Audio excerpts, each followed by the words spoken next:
Assalamualaikum warahmatullahi wabarakatuh.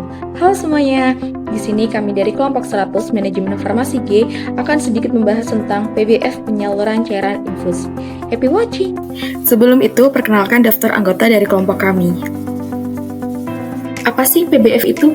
Nah, menurut BPOM 2019, pedagang besar farmasi atau disingkat PBF adalah perusahaan berbentuk badan hukum yang memiliki izin untuk pengadaan, penyimpanan, penyaluran obat atau bahan obat dalam jumlah besar, sesuai dengan ketentuan peraturan perundang-undangan. PBF sendiri itu penting dalam sistem distribusi farmasi di Indonesia, memastikan bahwa produk kesehatan tersedia di apotek, rumah sakit, dan fasilitas kesehatan lainnya. Nah, selanjutnya, apa itu CDOB? Menurut BPOM 2019, CDOB adalah singkatan dari cara distribusi obat yang baik. Adalah cara distribusi atau penyaluran obat atau bahan obat yang bertujuan untuk memastikan mutu sepanjang jalur distribusi atau penyaluran, sesuai dengan persyaratan dan tujuan penggunanya. Beberapa aspek CDOB adalah manajemen mutu, organisasi manajemen dan personalia, bangunan peralatan, operasional, dan inspeksi diri. Nah, bisa dilihat di samping ini ya. Menurut Salsabila et al. 2022, cairan infus adalah jenis obat yang diberikan melalui infus intravena untuk mengembalikan keseimbangan elektrolit, memberikan nutrisi, dan mengatasi dehidrasi pada pasien. Sedangkan menurut Atmat et al. 2020, cairan infus dikategorikan sebagai obat keras seperti pada cairan infus ringer laktat dan dextrose 5%, yang memiliki potensi efek bahaya sehingga memerlukan pengawasan medis dalam penggunaannya. Dalam konteks PBF ini, cairan infus termasuk dalam kategori obat yang didistribusikan dan harus memenuhi standar mutu serta keamanan yang ditetapkan. Regulasi penyaluran cairan infus oleh pedagang besar farmasi atau PBF diatur dalam Peraturan Menteri Kesehatan Permenkes Nomor 1148 seperti yang di samping ini, dan perubahannya. PBF harus memenuhi syarat seperti berbadan hukum, memiliki apoteker sebagai penanggung jawab, dan fasilitas penyimpanan yang memadai. Penyaluran dilakukan berdasarkan surat pesanan yang ditandatangani oleh apoteker. PBF juga wajib menerapkan cara distribusi obat yang baik atau CDOB untuk memastikan mutu dan keamanan suatu produk. Ketentuan lebih lanjut mengenai izin dan pengawasan tercantum dalam pasal-pasal terkait Kementerian Kesehatan RI 2011.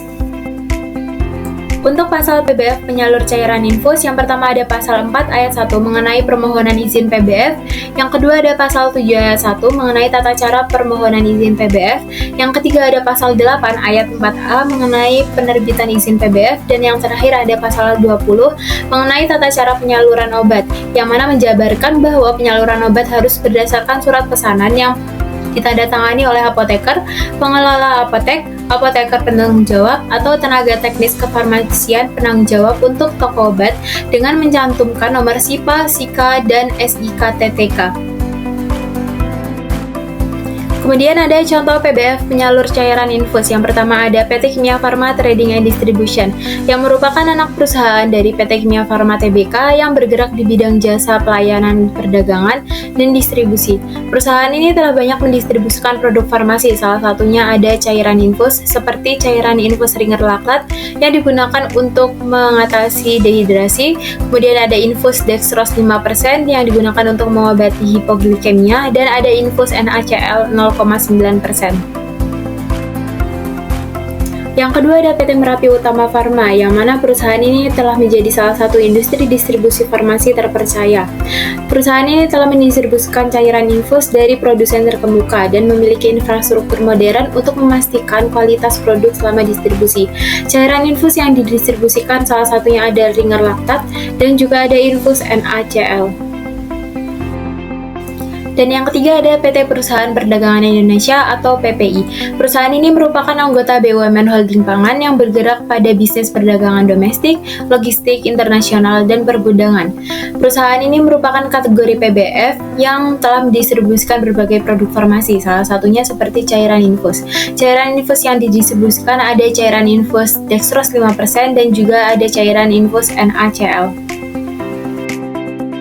Berikut adalah daftar pustaka yang kami gunakan. Sekian presentasi dari kami, kurang lebihnya mohon maaf. Wassalamualaikum warahmatullahi wabarakatuh.